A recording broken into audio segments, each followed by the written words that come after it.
Well, I think we're live, Kaitlyn. Do you think so too? I think we're live. All right. Well, this is an unusual start, but we're going to have a lot of fun. I want to introduce you, my special co-host, I guess is what we would call this, or co-presenter more accurately, and she's the most important one of our group. And this is Kaitlyn Gipple of Holidaily Brewing, who brews these delicious allergy-free beers. So, Hey, Kaitlyn, thank you everybody. so much for teaming up on this. Yes, I'm excited to be here and chat all about influencers. Well, and Kaitlyn and I met actually doing some influencer things together, and I was so impressed with what she's doing. We've decided to team up on this presentation, and I think it's very timely. Now, I'm Doug Piper. I'm with Gourmet Brewing, and I do a lot of live events. Matter of fact, I've got one coming up on Thursday that I'll mention at the latter part of the program. So, the first thing I wanted to touch on, and don't be dissuaded because we're going to get to Kaitlyn, the pretty one in the group, and Kaitlyn's going to be talking about her specific experience with influencers at Holidaily Brewery. So I think this is timely because I was looking in the Craft Beer Professionals Facebook group, and someone posted an interesting question there. They said, is anyone having any particularly good or even bad experiences working with Instagram influencers? The response was amazing.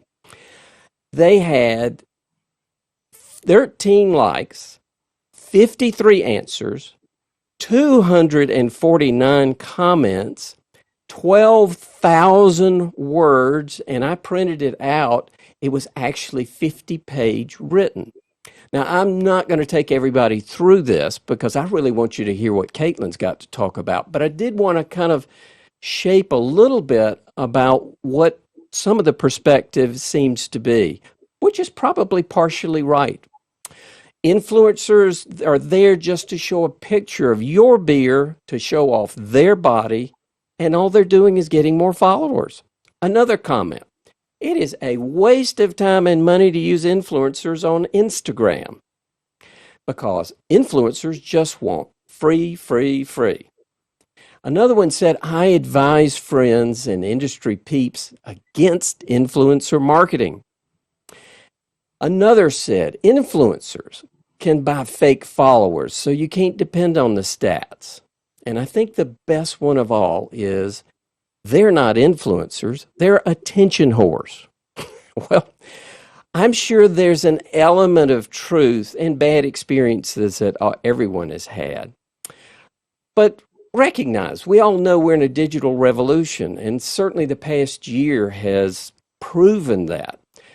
Social media has completely disrupted marketing, which was in a 50-year industry. Interestingly enough, influencer marketing has been estimated at $10 billion. And also for perspective, 70% of purchases that people make come from a peer recommendation. So, influencers are highly effective. And mostly because many of us are online 9 hours per day. So, influencers can bring brand awareness and increase trust. And 90% of marketeers say the return on the ROI is equal to or better than traditional marketing. So for those that are against influencers, I don't think they're going anywhere. I think the key thing is you've got to know what you're doing with influencers. And that's what's going to be the wonderful thing you'll hear about Kaitlyn, because she's got firsthand real experience with how she's used influencers. But a couple of things I've picked up in our discussions with her is you need a budget, you need success metrics, you need a time frame, you need to carefully choose your influencers, and you're not looking for just followers, you're looking for point of view, you're looking for following. Are they a mega, a micro, or even a nano influencer? You have to choose your platform because there's a myriad of them. Beyond Instagram, you've got YouTube, you have virtual events, you have Facebook groups, LinkedIn, and even TikTok. And you've also got to decide, do you want blog posts, recipes, or even videos.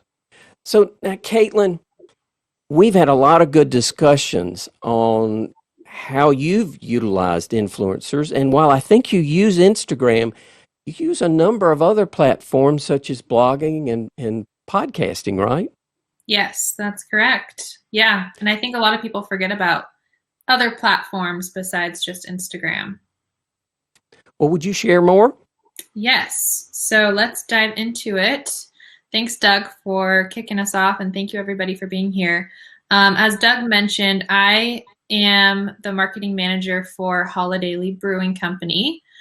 Just to give you a really quick history on our brewery, I think this will set up the unique niche and what we look for in influencers. So Holidaily was started by Karen Hertz after she went through cancer 2 times, and the doctors recommended as part of her post-treatment plan that she cut gluten out of her diet.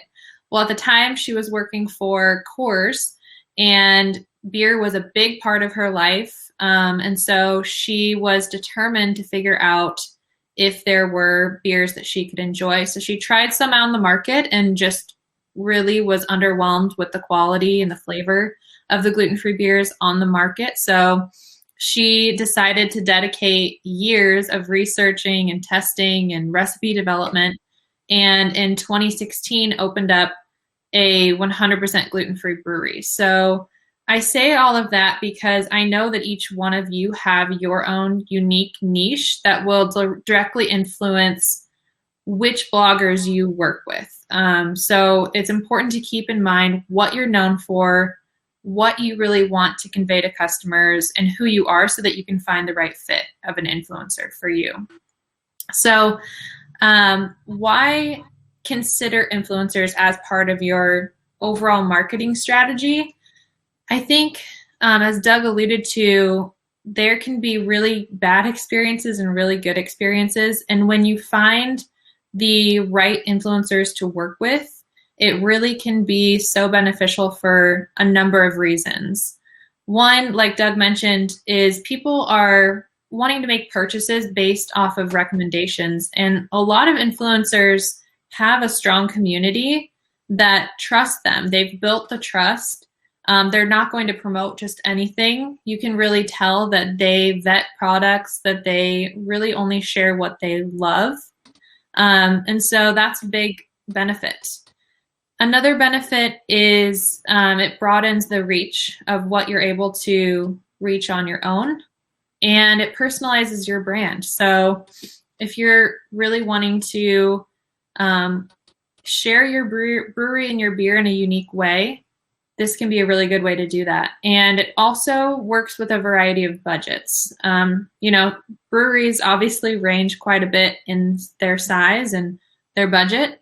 So influencers, really, if you find one that works with your budget, it could mean trading some beer, it could mean monetary, but there's really a range of what that can look like.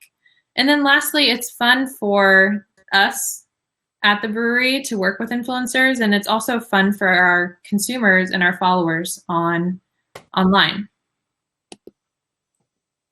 So when I think about the perfect partnership approach, it really has 4 elements to it. One is finding a good fit, which I'll talk a little bit more about. The next one is setting expectations of what you want the influencer to do up front, collaborating with them uniquely, and then gauging success at the end of whether this is something you want to continue, or is it something that wasn't really worth the bang for your buck.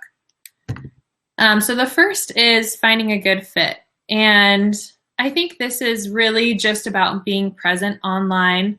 For us specifically, I'm always looking at the hashtag gluten-free beer, Colorado beer. And if you have a specialization such as Belgian beers or, whatever your unique brewery niche is, be looking at those hashtags all across different social media platforms, and you'll see the ones that are getting most traction in that category. Another thing you can do is join groups on Facebook. So there are specific blogger groups and influencer groups in your area. If you look on Facebook, I'm part of one that's a Denver blogger group. And in there, I can see, is there somebody that's consistently sharing about beer or interested in gluten-free? That might be a good place to find them and connect. And just looking through their social media and their website is important. But mostly, I think the biggest thing is asking them for a media kit. If you find somebody that you're interested in working with, I know that a hesitation is, how do I know this influencer didn't just buy all of these followers?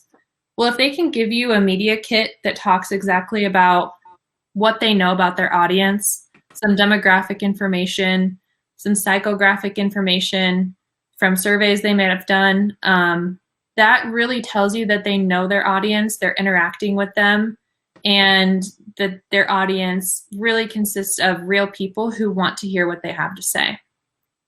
And then I always, don't underestimate Google. You can search for beer bloggers in Houston, for example. We are launching our product in Houston next month, and so that was a good place for me just to start. And then also, don't forget about platforms like YouTube and podcasts. Podcasts are really on the rise right now because people are wanting to multitask. They want to be able to gain value from something without having to sit down and watch it or scroll through. So podcasting can be a really good way to get in front of customers as well. And then, do your expectations match is the most important thing when finding a good fit. So I'll talk a little bit more about that too. So some things to consider when you're setting expectations is, how do we make this a win-win for both of us? Because I'm sure everyone's experienced an imbalanced partnership where you feel like you didn't get anything from the partnership, or maybe there's times when you feel like, maybe I didn't do enough. So a few questions to ask the influencer you are considering working with is, how involved do they want the brewery to be? And in my opinion, it's much better for the brewery to be involved and to play an integral part in the collaboration, as opposed to just shipping them beer and hoping they know what to do with it. So we'll talk about some unique ways that you can be involved as a brewery to really make this special and make this work. What does compensation look like? A lot of times they will, tell you up front, here's what I charge. Or they'll say, because we're just getting acquainted, I would love to try your products. So that is another thing to consider as well. When and where does the influencer plan to share? And then what is the desired outcome? So I think just having this conversation from the beginning really is a good way to make sure that you're on the same page. And then just wanted to share some fun ways that we uniquely collaborate. A good one to do, especially once the world starts opening back up, invite all of the local bloggers to your tap room for a beer dinner. You can have a food truck do a 5-course small dish meal or small meal dishes and just pair it with a different beer. So that's a good way. That picture in the middle there, we brought in a bunch of different bloggers in the Denver area and treated them to this beer dinner, and the return on that was amazing. We saw a really big uptick in our social media following. We saw a lot of everybody, if not all, was posting not only that night, but also had continued to be an ambassador for Holidaily, because we had put that extra effort into making sure they had a good experience. Some other things you can do are setting up virtual or live tasting events, maybe a beer cocktail class with an influencer. On the left there is the founder of Holidaily, Karen, and one of the bloggers we work with, Denver Delights. And they made a spring cocktail using one of our beers, which was a lot of fun. So those are some unique ways that you can partner with influencers. I think the biggest thing is you want them to understand your brewery and who you are. So the more you can put into that relationship and the more you can help them understand, what makes you special, bring them in for a beer tasting, bring them in to talk to your brewers when at all possible. The more you put in, the more you'll get out. And then lastly, gauging success is so important. And, Doug and I were talking about, well, how do you gauge whether this led to more sales? That's the question everybody wants to know, right? And, if you're selling your beer online, this is an easy way to have a coupon code that the influencer can share, that then the fans can go in and purchase the beer using the code that you can track. But if you're not selling online, that might not be the best metric to use. So there are a few other things that you can consider, such as how many new Facebook, Instagram, Twitter, YouTube, whatever followers did you get? How many participants attended if you hosted an event? And then was there any social media buzz or PR buzz around it? And was it fun? And your audience will tell you. If they're really engaged and they're asking a lot of questions and they comment, you'll be able to hear whether or not this was a good partnership. And if it was a good fit, continue it. And that's one of the biggest things that I tell breweries is have it be a long-lasting partnership rather than just picking a bunch of influencers to work with one time. The longer lasting partnership, the more their fans will come to trust them and be like, wow, that they really do like that brewery. I'm going to trust their recommendation and try it out. So I am going to stop sharing my screen because Doug has a fun visual experience for us with the beer pouring. So I will click end. Oh, thank you so much, Kaitlyn, for that. That was fantastic. And what I like about it, this is firsthand experience. And if there's time at the end, we'll try and answer your questions. But I love Kaitlyn's approach. She has a very solid approach, and thank you for sharing the details of that. Yeah, so absolutely. So like Kaitlyn said, while she uses Instagram, she goes beyond Instagram. And that's one of the things that I like to do. I happen to like online events because they just give you energy. And it's a way you can reach out and touch your customers, especially in these times, that's different. And it's convenient and it's easy. I find if they're topic focused, not just beer focused. So if we were doing an event with Holidaily, we would probably talk about allergy-free beers because actually they're an award-winning allergy-free beer producer. They got some amazing beers. But if we're going to just talk about beer, it's a very narrow subject, it's a very narrow audience. So if you hit a topic, all of a sudden now it's much broader, and then the delicious beer is a complement. So I think visuals are a very important thing, and hopefully in a moment we can get Andrew to make mine full screen. But what we want to do is we're going to actually pour one of the beers, and I want you to see the energy because I think we drink with our eyes. And I hope to capture that with a cinema lens that we have here that actually Kaitlyn has seen before. So we're going to start out. I have an overhead camera. I have a side camera. And one of the favorite things to do is really just to zero in on the label. Now, Kaitlyn, was there anything on the label that you wanted to speak to specifically? Yeah, so favorite blonde jumps out right away. And the story behind this one is kind of fun. It's a fun thing to share. So the founder of the brewery that I mentioned before, Karen, her grandfather would call her his favorite blonde, and she would call him her favorite gray. So he was an optometrist in a really small town, and he had a lot of influence over her life and just, family very important to her. So the whole design of the can looks like an optometry chart that you'd see at the eye doctor. So that is the story behind the can. You'll see it looks like to the left and right there is some office equipment for an optometrist. And this beer in particular is our best-selling beer out in distribution. It's a really light, light beer with a little bit of hops to it, and it's got some really nice malty and a little bit of lemon and citrus characteristics too. So it's just a crisp, clean, light beer that a lot of people gravitate to. So next we're going to switch, and I like to use several cameras. And again, I think this builds interest with your audience.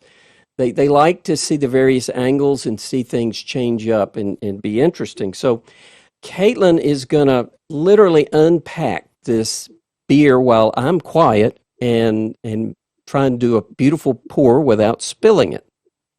So Kaitlyn, I'm going to go ahead and switch to the side camera.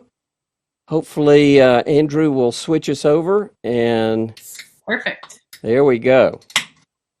Yeah, so as Doug mentioned, we like the visual aspect of being able to host events. I'm sure everybody's heard of Zoom fatigue, and everybody's probably feeling it. So first of all, thanks for being on here, because I know there are a lot of Zooms you can join. But I think something like adding an element that shows the product and shows the head retention, shows the clarity, really speaks to the audience in a way that you can't do just auditorily. So we really like this aspect of it.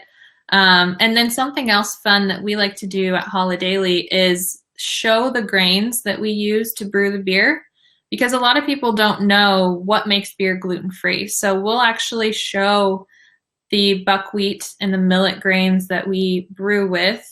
And that's another fun visual aspect. You can do brewery tours. You can really get creative with these Zoom calls. And look at the clarity. And I had about 2 inches of head there, 2 fingers, maybe even 3 fingers of head. And that's not so easy in an allergy-free beer, is it? No, and that's definitely something that has required constant experimentation from our brewers and the production side of things, because you're right, the grains that traditionally are used in gluten-free beers really don't provide the body or the head that a lot of traditional beers use. So I think it's really the combination of the buckwheat and millet that we use. But gluten-free brewing has only been occurring in the United States for about 10 years, give or take. And brewing in general has been occurring for almost 400 years. So we're really just scratching the surface for gluten-free beers and recipes and ingredients. So I would say, yeah, it takes constant experimentation, constant trial and error. And it's a phenomenal beer. I mean, it's well, thank you. It's almost impossible to believe that it's actually allergy-free. Yeah, we get that a lot of people getting anxious, like, are you sure? I don't want to get sick from this. Are you sure this is gluten-free? Because it doesn't taste like it. So I think that's the key thing that we want to make here. And Andrew's got in our chat, do we want to, yes, if Kaitlyn could be back on screen, that would be wonderful. Thank you. You maybe have a whole different perspective now on allergy-free beers if you saw that beer pour. Mm-hmm. And depending on, your download speeds, it didn't have the greatest resolution in the world, but that's okay. For some people it did, others it didn't.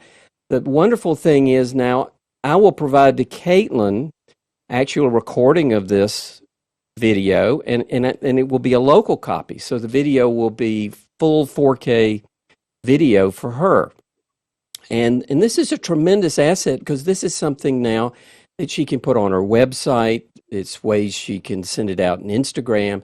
She now has all kinds of things she can do. So our point is this: don't throw out the baby with the bathwater. Just because you've either heard that influencers are no good or you've experienced a bad influencer, just know maybe you've got to look a little bit harder, like Kaitlyn pointed out, that you maybe need to broaden your resources. I specialize in live events because I think live events just like you saw in that beer pour, give you a whole different perspective than if we had just sat here and talked about this blonde ale. Because, I mean, it just is totally different. And I don't hide my reactions. I mean, you would know if I didn't like it. So it's real and it's live. This separates you from the Zoom fatigue and others that are just sitting there. And I wanted to switch just so people could see. This is not fancy. This is the studio that I'm in. You can see the can there. And it's not magic. I can switch to it there, so you're seeing the actual pretty view of it, and then we can switch over here. You can actually see my setup. So this is a very modest setup. This is just a DLSR camera. It's going through a ATEM switcher.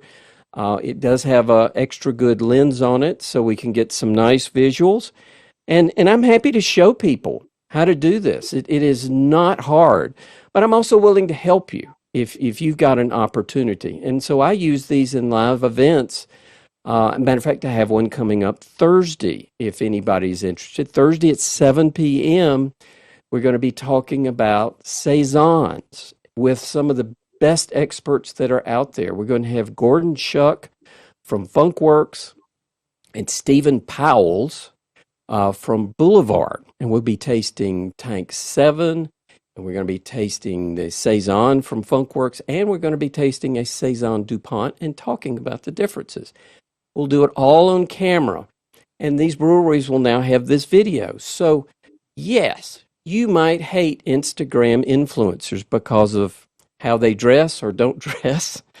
I'll have to admit, some of them are quite attractive, but you got to decide what kind of audience is that attracting you, and broaden the platforms. Kaitlyn, you mentioned podcasts, right? We haven't really touched on podcasts in my discussion, but you really like the podcast.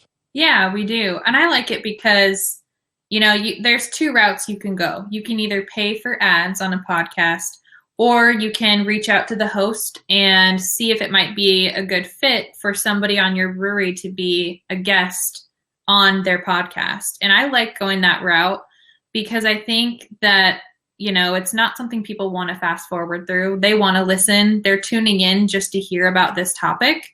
And so what I'll do is, if we're, I mentioned we're launching in Houston soon, I'll look up beer podcasts in Houston. And podcasting has grown so much that you can find a very specific niche in pretty much whatever you're looking for.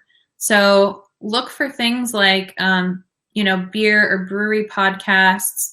A lot of big publications have their own podcasts now as well. So that's a really good way to share your story in a unique way that people want to tune in and listen while they're maybe cleaning the house or walking their dog. So it's definitely something that I think more breweries should utilize. Well, I think we have at least one question there. So, and if somebody else has a question or two, please pop them in. But Kaitlyn, let's move to that right quick. Yeah. So John asks a great question about working with influencers out of state. So what we like to do is, if it's in a state where we distribute, we will have our local rep in that state bring, drop off the beer to them or meet up with them and get them the beer that way. If they're not in an area where we distribute, we will have the beer ferry magically have beer arrive on their front step. So be careful about what platform you're using or what medium you're using to get the beer there, and do your research on the best way to do it. We like using UPS, so that is an option. And then looks like John has another question. Yeah, so he just made a comment that if you're using Instagram Insights to track your Instagram traffic and your conversions, you can do it that way. So that's a really good point. So if you are working with an influencer on Instagram, you can go to the analytics page and see what kind of traffic you've seen, maybe in the time frame of when you've worked with that influencer. So that can be really good feedback. And then he said that if you do online beer sales, you can use Google Analytics to track that. So I did not know that. We do not sell our beer online, so that's great information, John. Thank you. Kaitlyn, there were some questions in the Facebook group on buying followers. And you mentioned that you can work around a lot of that by leveraging their media kit. Yeah. Is any other things that you look for? Yeah. So I think there are definitely red flags that you can identify if an influencer is purchasing followers. And one would be take a look at their engagement. So what kind of comments are they getting? What kind of, likes are they getting? What kind of shares? It's not just about the following number. It's really about what kind of engagement are they getting. And it's a red flag if they have 50,000 followers, but on average they have maybe 5 to 10 people commenting on their posts. So really you want to see some alignment with their engagement and the number of followers that they have. So that's one thing to look for. And then another thing is be following that influencer for a while before you make a decision to reach out to them. So make it a habit. If it's somebody that you're interested in working with, go on their page daily and follow along with their Instagram stories and what they're doing. And you'll get a pretty good idea of if they're authentic, if they really enjoy what they're doing, if they seem to be really into it and engaging with their followers, then I would say that's a pretty good indication that they have an organic following. So some of the other questions that were brought up was the kinds of Instagram photos. Now, you said you actually use Instagram. So do you have a lot of beautiful body shots, or do you focus on a different kind of Instagram photo? Yeah, so, and I would expand that to say not every influencer's main form of communicating to their audience is even through photos to begin with. We like working with influencers that will do, quick video review of our beer. Or, there's one influencer we work with who his name is Phil Hates Gluten, and he puts together really funny video montages of products that he likes. And so he puts together videos and posts them on his Instagram feed. But I think what Doug mentioned before is you want an influencer that represents what your brewery is about.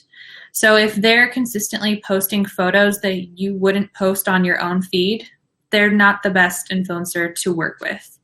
So think of it as, is this something that I would post directly onto my brewery page or not? If it's not, then I'm going to look for somebody else to work with. Because they are, in a sense, people know they don't work for the brewery, but they are representing your brewery. So it's important to find somebody who can do that in a consistent way. Kaitlyn, I know another one of the questions was gauging sales. Now, isn't that kind of a challenge to try and be able to track because you worked with a particular influencer that you saw sales increase? It is. It is a challenge. One thing that we have started doing is more of a campaign with a bunch of different influencers in a certain location. So, for example, later this month, we're doing a virtual event for a bunch of different influencers in Phoenix that either we've worked with before that we really like or we want to start working with. And this will be about 15 to 20 influencers that we're asking to help us share about our beer in their area. So with something big like that, you can track sales to see, did this influencer campaign impact sales? But if it's a one-off influencer, a lot of times it is really tricky to say, did the increase in sales result directly from us working with influencers? And that's kind of just the pain of marketing in general, right? Is, where's that, how can we draw these conclusions? But I think what we talked about is just there's so many other metrics to consider. And I think that having your following increase for your brewery is so impactful, because then they'll see, new beer releases you have coming out in the future, or, ways that they can stay connected with you beyond just a one-time thing. Well, and John says that he thinks they're the modern day food critics, and I think that's exactly spot on. Appreciate your input there, John. Kaitlyn, at least one other question that I'd like to ask. You'd mentioned YouTube, and you had mentioned maybe some video reviews. Now, were those video reviews on YouTube, or are they on Instagram Reels, or which one of those do you like? Yeah, so I like what you mentioned earlier about being able to use the same piece of content in a variety of areas. So we work with a blogger who is gluten-free. The blog name is bestglutenfreebeers.com. And so I told you, you can get really niche with this stuff. But she will review our beer, and she'll do a pour like you did, Doug, to show exactly what it looks like so that her fans know what to expect. She'll describe the flavors. So she will post that across a bunch of different platforms. She'll do YouTube. She'll do Instagram Reels. She'll write a blog post with photos. And I think that really is what I look for when I'm looking for influencers, is somebody who's multidimensional across different platforms, because then I know that they're reaching different audience segments. So I think if you're looking for somebody to work with, look for somebody who is well-versed in a bunch of different platforms. Well, I know I've had several of your beers. The blonde, this is the first time I've had it, but I'm blown away with the head. Mm-hmm. I mean, that a lot of breweries would be envious of that in a normal beer, but in a gluten-free or allergy-free beer, that's just phenomenal, and the clarity.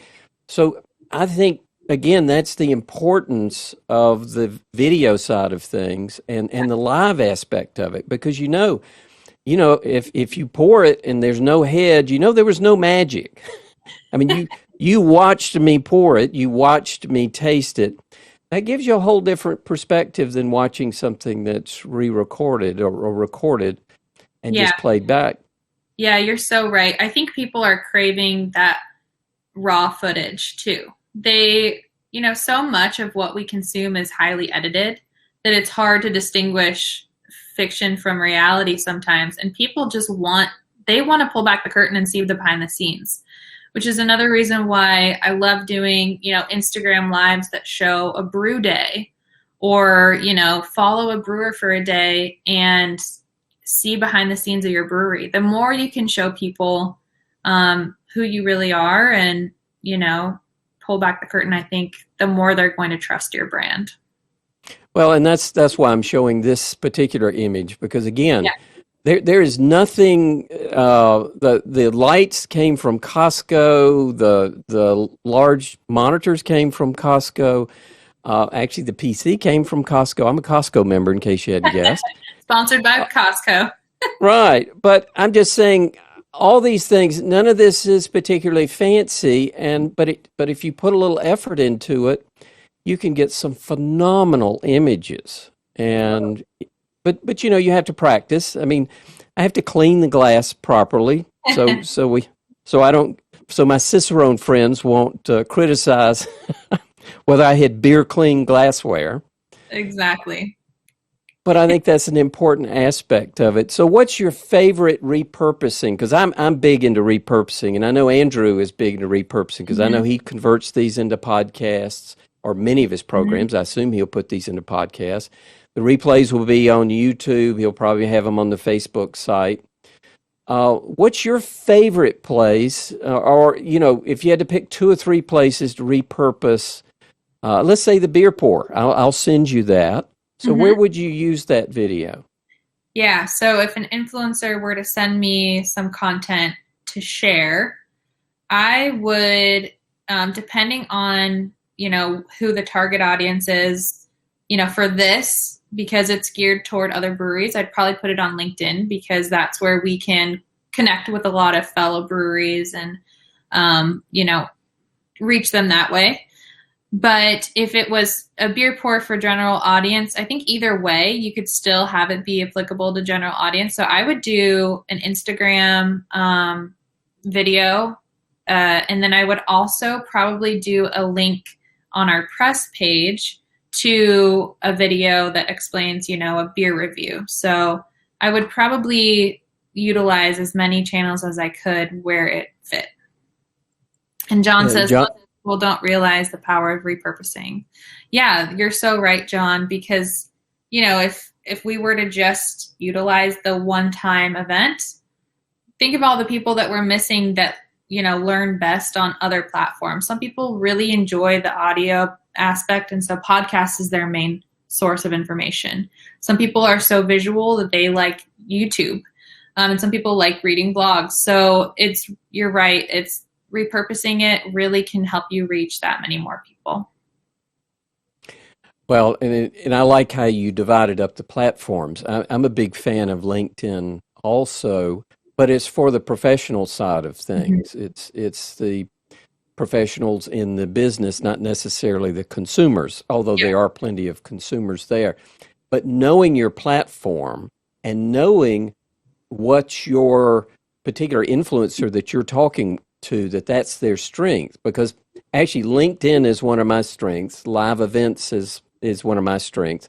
Actually, I'm not very well represented in Instagram, so I would never try and sell Kaitlyn on a big Instagram. I would say I can do some wonderful live events for you. I can do a lot because I'm a LinkedIn Live beta producer, and those would be my strengths.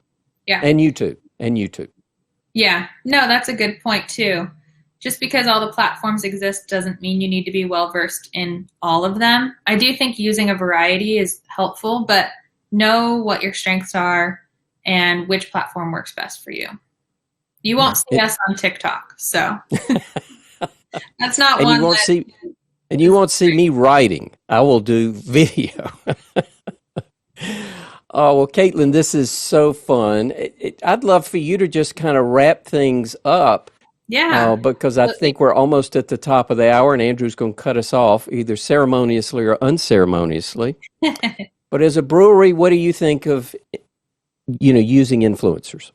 Yeah, so I think we've talked about, not every single influencer is going to be the right fit for your brewery, and it's okay to learn through trial and error.